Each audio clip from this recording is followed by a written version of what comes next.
अध्याय 11 में आप लोग का स्वागत है।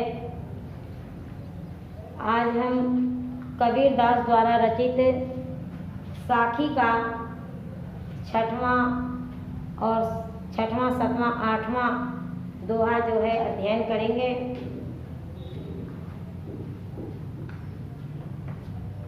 तू करता तू भया मुझ में रही न हूँ। तू करता तू भया मुझ में रही न हूँ। बारी फेरी बलि गई जित देखूं तित तू। बारी फेरी बलि गई जित देखूं तित तू। कबीर सुता क्या करे काहे न देखे जाग। कबीर सुता क्या करे काहे न देखे जाग। जाके संग ते बिछुड़िया ताही के संग लाग। ताही के संग लाग। केसो कही कही किए ना सोइए असरार। केसो कही किए ना सोइए असरार। रात दिवस के कुकड़े कबहू लगे पुकार। कबहू लगे पुकार। कबीरदास जी परमात्मा का परिणाम बताते हुए कहते हैं कि यह जीवात्मा जो है परमात्मा में लीन होते होते परमात्मा के स्वरूप का ही हो जाता है। तो उनके कहने का मतलब यह है, कबीरदास जी कह रहे हैं कि तू करता तू भया। कह रहे कि तू तुम्हारा नाम लेते लेते हे परमात्मा, यह जीवात्मा जो है तुम्हारा नाम लेते लेते तू भया मतलब तुझ में समा गया। परमात्मा के स्वरूप जैसा हो गया। मुझ में रही न हूँ। मुझ में किसी प्रकार की अहंकार की भावना नहीं रह गई।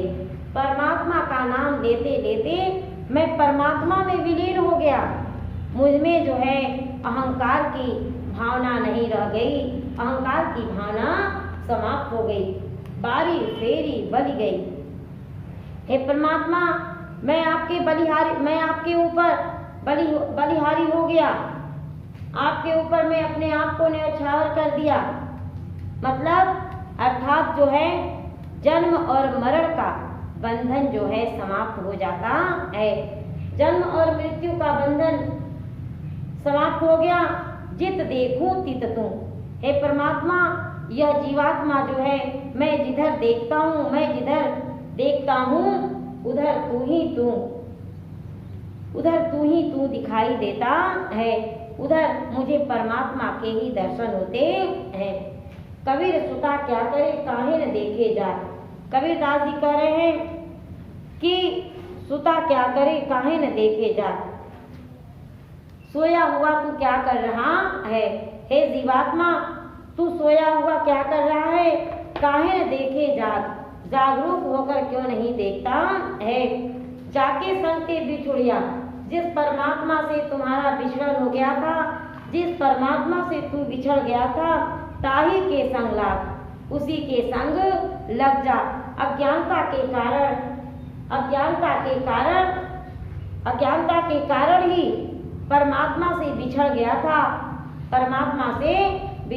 था। इस प्रकार अज्ञानता को समाप्त करके ज्ञान की ओर आकर के ज्ञान रूपी प्रकाश में आकर के परमात्मा के संग ही लग जा। अर्थात जीवात्मा का मिलन जो है परमात्मा से हो जाता है। अज्ञानता दूर होती है तो जीवात्मा का मिलन जो है परमात्मा से होता है। इस प्रकार जीवात्मा जिस स्वरूप में भगवान को देखना चाहे उस स्वरूप में देख लेता है।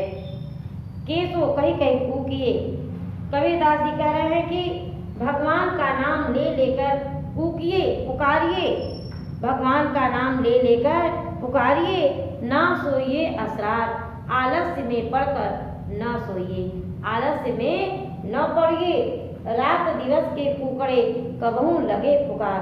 रात दिवस माने आठों पहर भगवान का नाम लेने से, आठों पहर रात दिन भगवान का नाम लेने से कबहू लगे पुकार। कभी तो इस दीन दुखी जीवात्मा की पुकार जो है भगवान तक जा सकती है, कभी तो हमारी पुकार को भगवान ग्रहण कर सकते हैं, सुन सकते हैं और जीवात्मा पे जो है अपना दर्शन दिखा, जीवात्मा को अपना दर्शन दिखा सकते हैं। इसलिए आलस्य में पड़ करके परमात्मा को न भूलिए, रात दिन जो है परमात्मा की पुकार में लगे रहिए, परमात्मा की भक्ति में लगे रहिए। कभी भी तो परमात्मा जो है अपना दर्शन दिखाएंगे। इस प्रकार जो है इसका संदर्भ जो हो गया कि प्रस्तुत पद्यांश हमारी पाठ्य पुस्तक हिंदी काव्य के साखी नामक शीर्षक से लिया गया है। इसके रचयिता जो हैं कबीरदास है और इसमें इस प्रसंग में जो है कबीरदास जो हैं जीवात्मा और परमात्मा के मिलन का बहुत ही मार्मिक चित्रण किया है और इसका काव्यगत सौंदर्य है, रस जो है भक्ति रस है, शांत रस है, अलंकार जो है अलंकार जो है अनुप्रास अलंकार है और भाषा जो है ब्रज भाषा है और छंद जो है दोहा छंद है।